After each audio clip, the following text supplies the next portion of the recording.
ce sera toujours plus pratique pour tout le monde. Donc, un grand merci d'être là.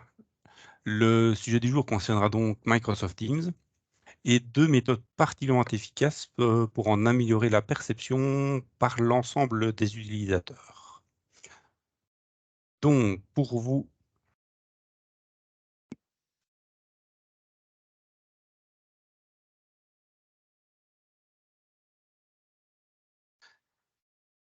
présenter, nous avons donc 2 personnes, Steve Daré qui est lead consultant Microsoft 365 et qui n'est pas moi-même, mais il répondra principalement par Teams au travers du chat aux questions que... Voilà, bonjour Steve, que vous n'hésiterez pas à lui poser, j'en suis sûr. Et moi, je suis donc Philippe Monfils, je suis responsable avant-vente au sein de Computerland. Et je ferai la partie vocale de cette présentation pour votre plus grand plaisir, j'espère. Donc, au niveau de l'agenda, comme je disais, nous allons voir deux sujets principaux. Vous maîtrisez probablement Teams chacun, puisque vous êtes connectés au travers de cette méthode.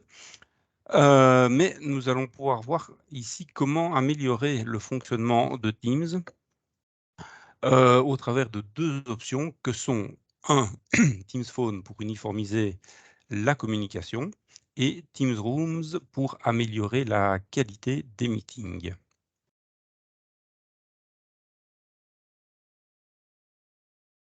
Donc, Teams Phone. Je vais d'abord revenir 30 secondes en arrière, au moment où Teams a été introduit. Beaucoup de personnes ont tout d'abord compris Teams comme étant le successeur de Skype for Business, donc un outil pour faire de la communication par voix ou par vidéo, comme était Skype. En fait, Teams est beaucoup plus que ça. C'est d'abord et avant toute chose un outil de collaboration. Donc le but est de collaborer au niveau du chat, au niveau du partage de fichiers et évidemment au niveau de la voix et de la vidéo. Mais la fonctionnalité, le but ultime de Teams, c'est vraiment de faire de la collaboration. Et idéalement, au travers forcément d'un seul outil collaboratif, ne pas devoir faire du mix and match d'applications, de Cisco, d'Avaya, de Google. Donc, un seul outil au maximum. Donc, ici, le but avec Teams Phone est d'aller un cran plus loin dans cette centralisation de la communication et de la collaboration et de se dire, ben voilà, je vais pouvoir recevoir des appels téléphoniques de l'extérieur et en envoyer. Parce que personnellement, c'est quelque chose qui me frustre, c'est de devoir régulièrement changer entre mon application Teams avec laquelle je suis régulièrement en Teams Meeting, j'appelle mes collègues en Teams, et par contre, dès que je dois recevoir un appel externe ou que je dois composer un appel vers l'extérieur, là, je me retrouve à devoir retaper le numéro que je vois sur mon écran, le retaper sur mon téléphone fixe ou sur mon smartphone. C'est quelque chose qui n'est, d'un point de vue expérience utilisateur, pas terrible. Et donc, avec ça, vous allez pouvoir unifier l'expérience voix et vous allez également pouvoir fonctionner de manière hybride. euh,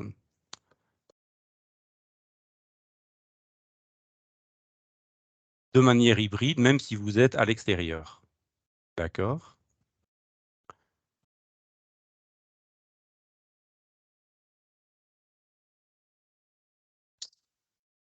Donc, je vais vérifier, je pense que j'ai fait un slide de trop. Voilà. Non.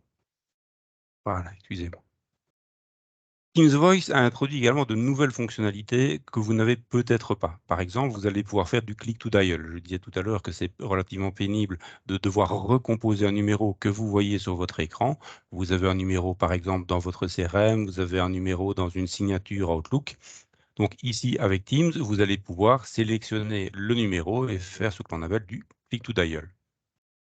Une autre chose que l'on voit ici au niveau de la présentation en bas à droite de votre écran, c'est que lorsque vous allez recevoir des voicemails, vous avez une fonctionnalité qui est de translation de speech to text, où vous allez pouvoir recevoir directement par mail le contenu du voicemail en mode texte. Donc ça permet d'être plus efficace et vous allez également pouvoir fonctionner avec votre téléphone mobile. Donc vous pouvez recevoir des appels entre guillemets sur votre numéro principal au travail. Vous allez pouvoir les recevoir directement sur votre mobile si jamais vous êtes par exemple en déplacement en déplacement en dehors de votre bureau. Avec la possibilité également de switcher entre l'un et l'autre. C'est une fonctionnalité qui fonctionne pas mal du tout. Et également, lorsque vous êtes en télétravail, vous allez surtout pouvoir recevoir également vos appels sur votre ordinateur. Donc vous allez réellement pouvoir travailler de façon hybride. Ça, c'est également une des frustrations que l'on entend souvent sur des utilisateurs en en télétravail, que l'on utilise beaucoup maintenant depuis, curieusement, 2-3 ans, c'est que on n'a pas la même expérience utilisateur que lorsqu'on est au bureau. Avec du Teams Phone, vous allez avoir exactement la même expérience utilisateur. Vous allez recevoir vos appels de façon tout à fait transparente. Plus besoin de faire de déviation d'appel au niveau de votre système de téléphonie classique. Donc, on peut considérer que Teams Phone est ce qu'on appelle anciennement un PBX. Donc, vous allez pouvoir remplacer votre PBX traditionnel par Microsoft Teams Phone. L'avantage, c'est que quelque part, vous allez pouvoir diminuer les coûts de votre infrastructure IT en diminuant, en n'ayant plus ce système de PABX qui parfois pouvait coûter relativement cher. Au niveau des fonctionnalités de Microsoft Teams Phone, vous les voyez sur la droite de votre écran, il y en a beaucoup. Si je ne vais pas les passer tous en revue parce que ça va vite devenir pénible et surtout on va très vite dépasser les 30 minutes qui nous sont allouées. Mais grosso modo, pour résumer, vous avez toutes les fonctionnalités de téléphonie classiques que vous pouvez attendre d'un PBX traditionnel. Les limitations, elles existent. Il ne faut pas prendre Teams Phone pour un système de téléphonie à destination, par exemple, d'un centre de service. Ça, ce sont des solutions de téléphonie particulières qui demandent des fonctionnalités particulières. Teams Phone peut en être un des composants, mais vous devez, je dirais, compléter ça avec des fonctionnalités additionnelles. Il y a des tas de sociétés dans l'écosystème qui font ça. Je pense par exemple à Anywhere 365. Voilà, ce sont des solutions qui permettent de rajouter d'éventuelles fonctionnalités, je dirais, de très haut niveau pour des call centers. Autre limitation, c'est que dès qu'on va aller dans des fonctionnalités, je dirais, historiques, telles que gérer l'ouverture de la porte d'entrée, telles que fournir une connexion pour un fax ou un modem, ce genre de choses, je dirais que Teams Phone n'est pas forcément la meilleure solution. Ce n'est pas impossible du tout, mais ce n'est quand même pas la meilleure solution pour faire ce genre de choses. Par contre, vous avez des intégrations natives avec des tas d'applicatifs. Je vais en citer deux que sont Salesforce et CRM, où là, vous allez pouvoir directement générer l'ouverture de la fiche client d'un utilisateur lorsque son numéro de téléphone est reconnu par le système. Ça, c'est quelque chose qui est natif au niveau de Teams Phone lorsqu'on le fait fonctionner dans un environnement avec des applicatifs compatibles. Alors, après, Vous allez me dire: «C'est très bien, mais comment est-ce que je vais payer mes minutes?» Parce qu'un système de téléphonie, ça veut dire que vous allez avoir des minutes que vous allez devoir payer lorsque vous composez des numéros. Pour recevoir les appels, on est d'accord, ça ne coûte rien, mais lorsque vous appelez et a fortiori lorsque vous appelez à l'international, forcément, ça coûte de l'argent et il faut pouvoir quelque part payer les minutes en question. Donc vous avez, on va dire, 2 grands modes de fonctionnement, dont le premier se divise en 2, c'est Direct Routing et Operator Connect.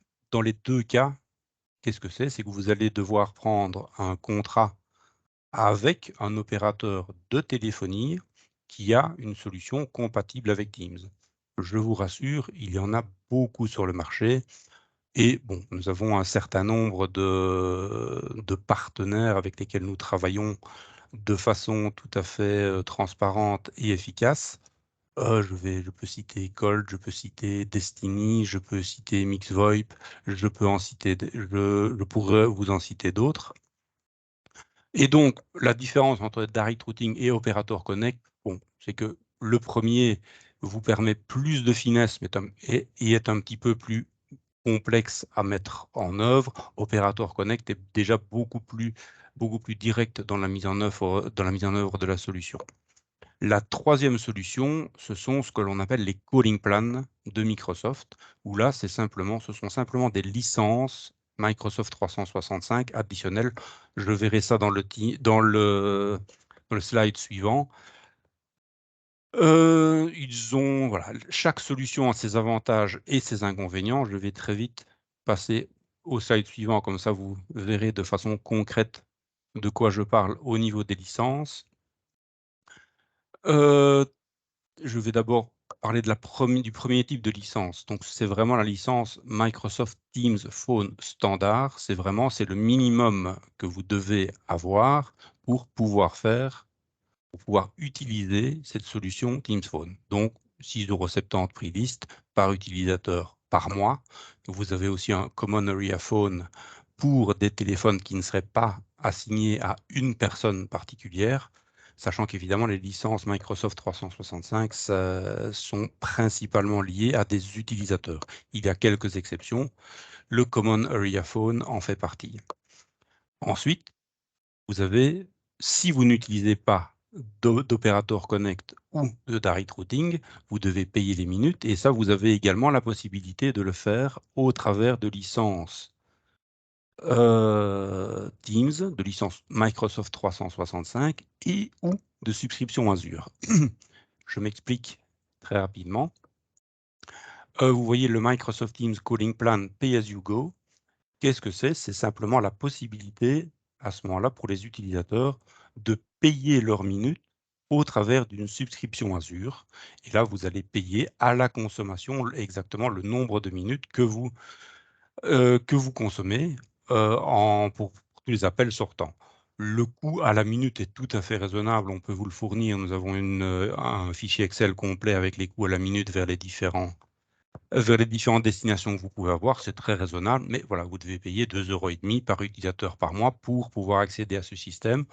Autre solution, ce sont les packs de minutes au travers de Calling Plan, 120 minutes, 1200 minutes, ou Domestic and International Calling Plan à 20 €. Très honnêtement, je connais très peu de clients qui souscrivent à cela. Par contre, avoir un pack minimum à 5 € peut être intéressant, sachant que au travers d'un même type de calling plan, les minutes s'additionnent pour tous les utilisateurs au sein d'une entreprise qui ont ce même calling plan.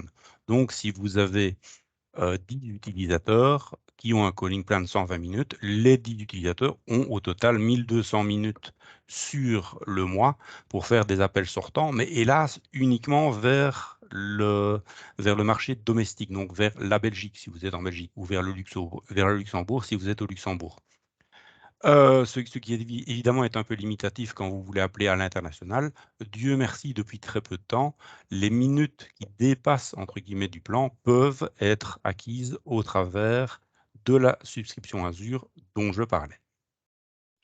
Donc voilà, j'espère que c'est clair au niveau des licences Teams, bon, le licensing, c'est toujours relativement compliqué chez Microsoft.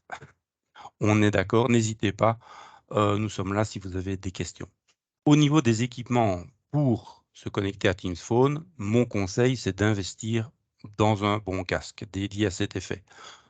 Même pas forcément besoin qu'il soit cher. Ici, je vous téléphone avec un casque Logitech qui doit au moins coûter 15 €.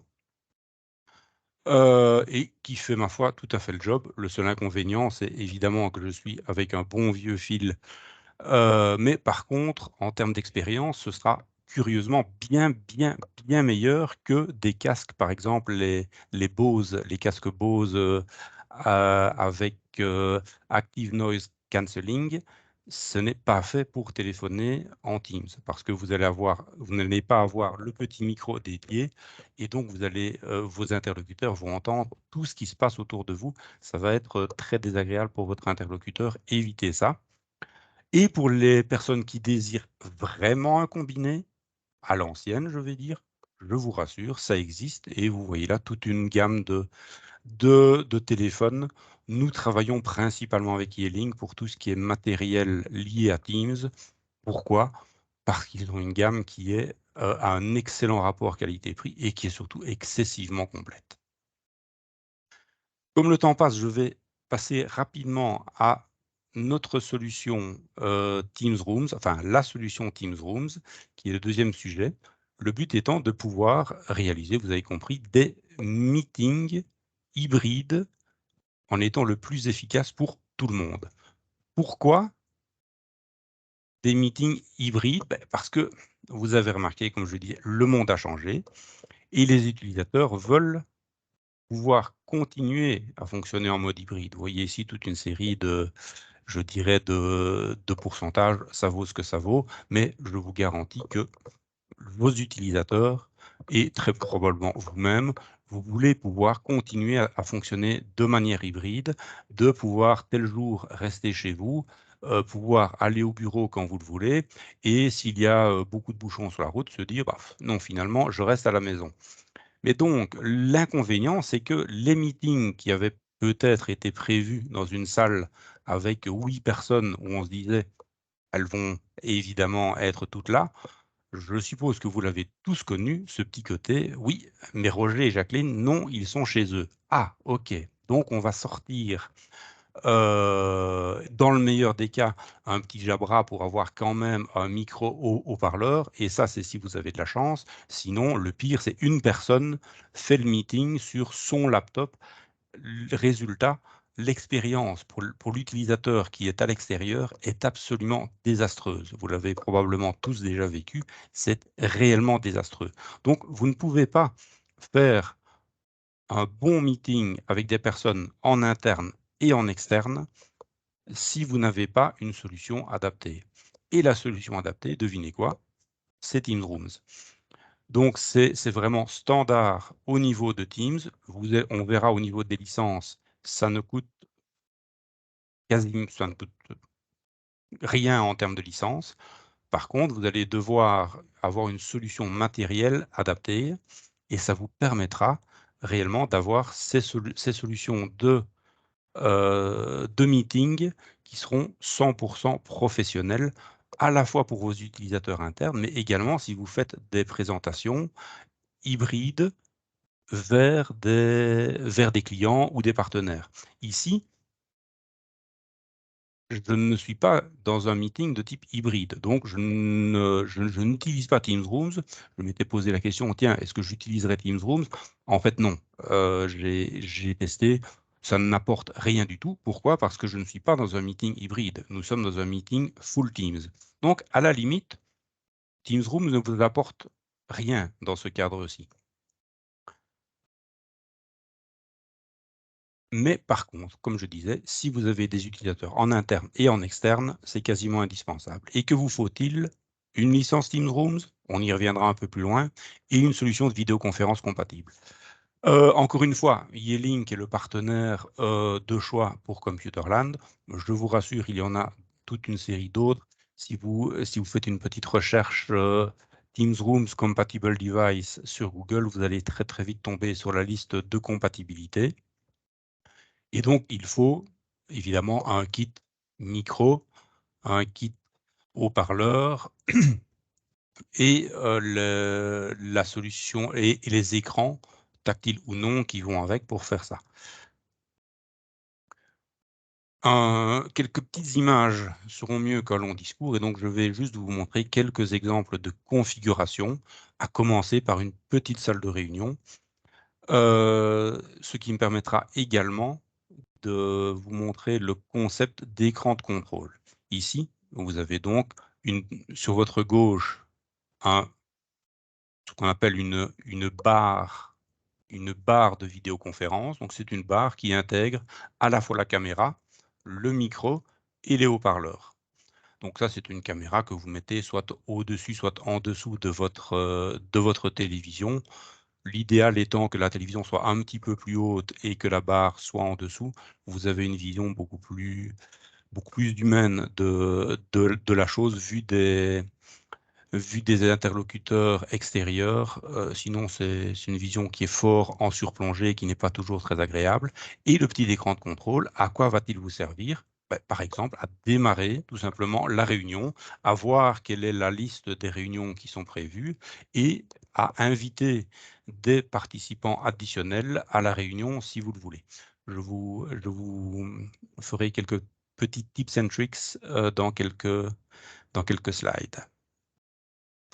Un deuxième exemple, ici, avec une salle un petit peu plus grande, on est sur de 8 à 12 personnes, forcément, vous avez des kits différents. Ici, c'est un kit où vous avez une caméra séparée et donc un combiné micro-haut-parleur sur la table. Là, on arrive sur ce genre de salle à la limite où vous pouvez vous en tirer avec un seul micro. Au-delà, tel qu'ici, vous devez passer sur des kits de micros additionnels. L'avantage, c'est que voilà, chez Yeeling, vous avez toute une série de types de micros différents, des micros filaires, des micros DECT, des micros Wi-Fi, des micros à poser sur la table ou des micros à mettre au plafond. Attention évidemment qu'une salle n'est pas l'autre et que chaque setup nécessite une petite étude quand même pour voir un petit peu comment il serait préférable de faire le setup de la salle. Ici, dernier exemple, c'est un exemple relativement similaire à notre salle, à ce que nous appelons notre salle Cannes chez Computerland, que nous avons équipée avec une solution, 2 écrans et la possibilité vraiment de faire des présentations de façon un petit peu plus subtil avec une solution pour mixer les images sur deux écrans, etc. C'est déjà un petit peu plus compliqué. Nous vous invitons à venir visiter les différentes salles de Computerland. Vous pourrez voir les différents types de setup que nous avons mis en place. Et en pratique, je vous confirme que le niveau de professionnalisme et le niveau de confort, depuis que nous avons installé ces solutions au sein de Computerland, ont été multipliés par 3 ou par 4 très facilement. 2 mots encore sur un petit accessoire indispensable. Ça peut paraître futile, mais le petit écran à l'entrée des salles, c'est vraiment un plus. Pourquoi? Première chose, vous voyez ici que sur la gauche, enfin sur le pourtour de l'écran, sur la photo, vous voyez que vous avez une petite LED verte. Lorsque la salle est réservée, la LED passe en rouge. Bon, vous voyez que la personne qui est à l'intérieur de la salle n'avait pas réservé la salle. C'est mal, mais bon, voilà, on lui pardonnera parce que nous sommes bons. Mais donc, première conséquence, vous pourrez voir de loin si la salle est occupée ou non. Vous avez peut-être tous connu ce petit moment un petit peu gênant où dans une salle où vous ne voyez pas l'intérieur de la salle, vous avez entrouvert timidement la salle pour voir si quelqu'un était à l'intérieur. C'est à ce moment-là que que la porte grince de la façon la plus abominable et que vous vous rendez compte que c'est l'entièreté du comité de direction qui est évidemment dans la salle de réunion. Honnêtement, c'est pénible. Le petit room panel en question permet d'éviter ça et permet par exemple de directement réserver un slot si vous n'avez pas réservé. Vous voyez que la salle est libre, ben voilà, je réserve une demi-heure et j'utilise la salle Vous pouvez également voir qui a réservé la salle sur les prochaines heures. Donc, c'est vraiment très professionnel. Alors, comme je disais, quelques petits trucs pour utiliser Teams Rooms de façon efficace. Il faut bien comprendre qu'une salle, c'est un participant. Et c'est un participant que vous devez inviter dans la réunion. Donc, il ne faut pas réserver la salle dans une autre réunion pour dire, bah, comme ça, je suis sûr que la salle est bien réservée et après, je fais le Teams meeting sur le côté. Ça ne va pas fonctionner du tout. C'est à éviter au maximum. Ensuite, comment est-ce que vous démarrez la réunion? Bah, comme je vous disais, l'écran de contrôle, c'est le plus pratique. Vous pouvez avoir une télécommande si vous décidez que l'écran de contrôle est un peu cher. Ou alors, vous pouvez utiliser un écran tactile. Ça, c'est une grande question. Faut-il les écrans tactiles ou non pour faire une bonne salle de vidéoconférence? Pour moi, ce n'est pas indispensable du tout. Par contre, voilà, c'est vrai que l'écran tactile a des avantages. Ça vous permet de faire du whiteboarding de façon plus efficace. Mais évidemment, attention que les écrans en question ont un coût. Donc, au niveau licence, je disais, fondamentalement, Teams Room basique, c'est gratuit jusqu'à 25 salles. Et au niveau fonctionnalité, vous avez, je dirais, ce qui est nécessaire pour fonctionner de façon très efficace. Vous avez également une licence Microsoft Teams Rooms Pro qui vous apporte une série de fonctionnalités additionnelles, mais je dirais surtout qui vous permet d'aller au-delà de la limite de 25 salles. Pour beaucoup des clients qui sont parmi nous, je suppose que 25 salles, c'est déjà bien. Au niveau matériel, très rapidement, il me reste une minute ou deux ou trois, pour vous donner juste des ordres de grandeur. J'insiste, ce sont des ordres de grandeur. Voilà, c'est juste pour répondre à la question que vous pourriez vous poser. OK, c'est sympathique, mais qu'est-ce que ça coûte? Eh bien, voilà, pour une petite salle, je dirais, à partir de 1 000 €, vous pouvez avoir le kit, je dirais, A20, c'est-à-dire la petite barre de vidéoconférence que j'avais montré. Si vous voulez rajouter un écran de contrôle, ce qui est quand même recommandé, voilà, vous rajoutez quelques centaines d'euros. Idem pour l'écran d'accueil, etc., etc.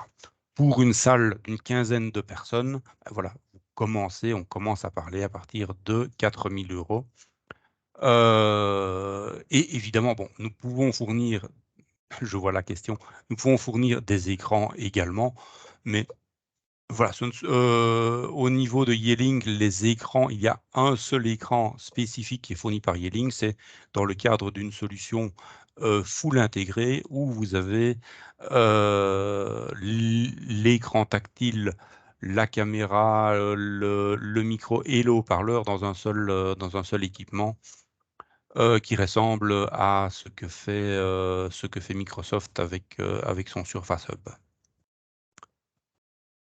Voilà. Je suis arrivé, il est 10h01, j'ai très légèrement dépassé, je m'en excuse. Nous allons, de notre côté, lancer 3 questions au travers de Teams et si Steve a éventuellement des choses à rajouter au niveau des questions auxquelles il a déjà répondu par chat, je le laisse faire bien volontiers.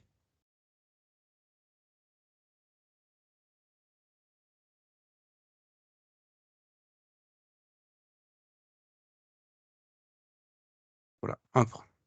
Steve, tu es muté, hein? Excusez-moi. Voilà, donc j'étais en train de dire que j'ai répondu à les questions qui étaient dans le chat. N'hésitez pas à poser encore des questions si vous en avez. Entre-temps, ben, Philippe, il lance ici les sondages, donc je vous demande de bien vouloir les répondre.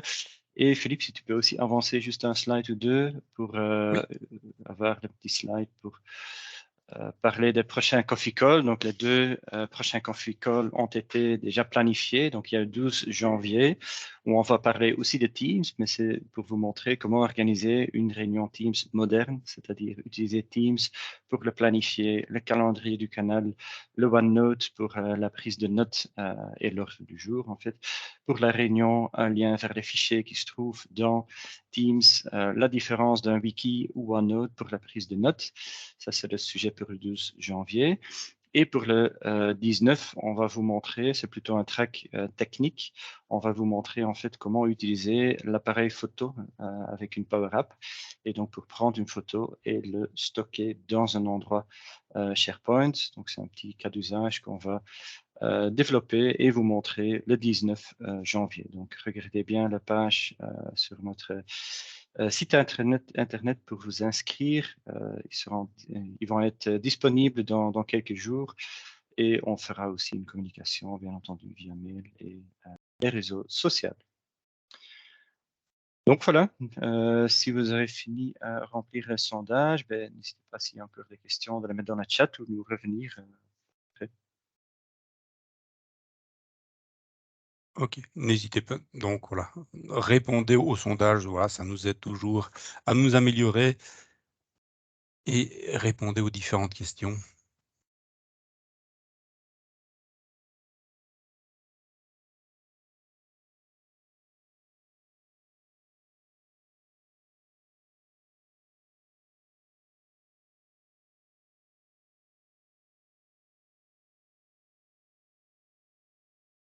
Oui, donc si vous êtes intéressé, vous pouvez toujours envoyer un mail, bon, dans le pire des cas, un mail à info@computerland.be.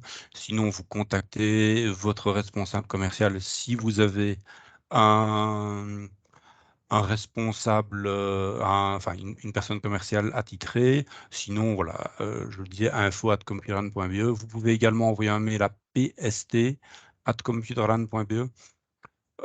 Sinon, voilà, n'hésitez pas à appeler le numéro général de Computerland, on vous redirigera vers les bonnes personnes. OK.